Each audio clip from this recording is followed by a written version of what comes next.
that the mountains hang upon. I'm the tears that the rivers cry. I'm the lungs that breathe the wind. I'm the whole earth that comes to you. Once upon a time, there was a boy named Connor. He was only 13 years old, but his life had already given him more than his share of burdens. His mother was ill, very ill. He felt a weight of fear and sadness pressing on him. Each morning, he saw his mother grow weaker. Each night, he laid awake, wondering how much longer she would suffer. One night, as the clock struck 12, Connor awoke to a sound. A voice deep and rumbling called his name. Connor! He looked out the window and saw something incredible. A huge, massive tree twisted and grew into a towering figure, a monster. With branches for arms and bark for skin, the monster was ancient, with its face shaped by time and its eyes glowing with a fierce knowing light. What are you? I'm here for you, Connor O'Malley. I will tell you 3 stories, and after the third, you must tell me the truth. Connor blinked. Monster? Stories? It had to be a dream, but it wasn't. The monster's eyes burned with ancient wisdom, and its voice rumbled like thunder. And the first story began. In the first story, it was about a kingdom that was ruled by a prince and his stepmother, a wicked queen. The prince was loved by the people, but his stepmother was hated for her cruelty.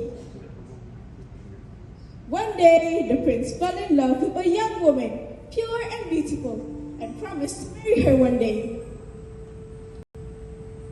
But one night before their wedding, the woman was found dead, poisoned in her bed. The people were furious, blaming the queen, and they rose up to overthrow her. They came with torches and spears, marching into the queen's castle to take her down, and they succeeded. The prince took over the throne, and the kingdom rejoiced.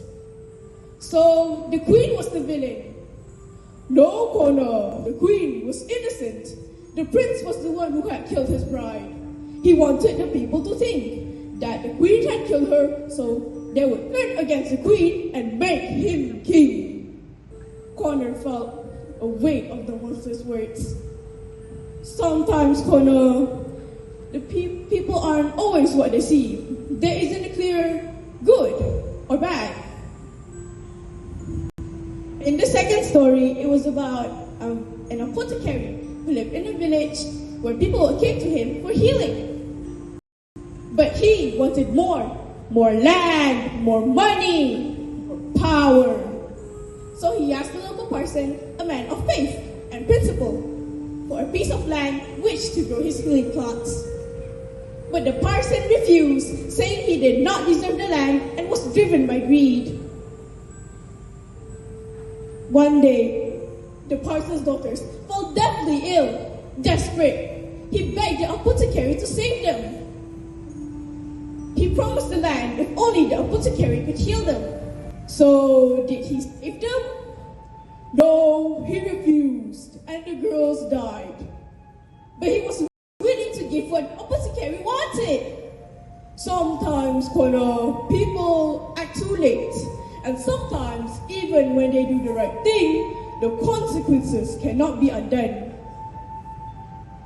It seems like it was another story that seemed unfair. Connor felt like the world was more complicated than he wanted it to be. In the third story, it was about a man who felt invisible. He lived his life feeling unnoticed, unappreciated, forgotten. The people around him all ignored him, his pain, his anger, until one day the anger grew so strong that it made him see. He destroyed everything around him, but not with his hands, but with his sheer rage. People finally saw him, Connor, but by then, it was too late. Connor felt something stir inside him. He knew what it felt like to be invisible. At school, when the other kids bullied him, at home, when the adults treated him like he did not know what was happening to his mother. But he knew everything. He understood it all too well. Then came the moment Connor feared the most. The monster turned its eyes onto Connor. It was time for him to speak his truth. Now, Connor, it's your turn. Tell me the truth. I don't want to. You must, Connor.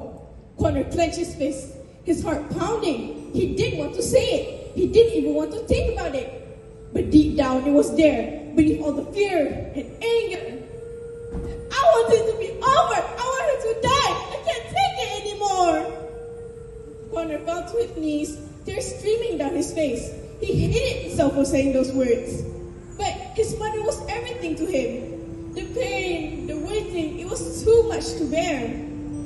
I didn't mean it. I didn't mean it. It's okay, Connor. You're not a bad person. You just needed to tell me the truth. Connor's mother didn't get better. Her treatment stopped working, and her body grew weaker until one day, the doctor told Connor it was time to say goodbye. Connor sat by her side, holding her hands as the light faded from her eyes. I love you, Mom. As his mother passed, Connor felt a strange peace inside him. It wasn't that the pain that was gone, it would never be. But he had finally faced his truth. You are stronger than you know, Connor. The monster stories weren't about good or evil. They were about life, how complicated, messy, and painful it can be. But most importantly, it's about the truth. And sometimes the truth is the hardest thing to face. And so, Connor had finally faced his truth. And in doing so, he learned that even in the darkest moments, you could find the strength to carry on. The end. Thank you.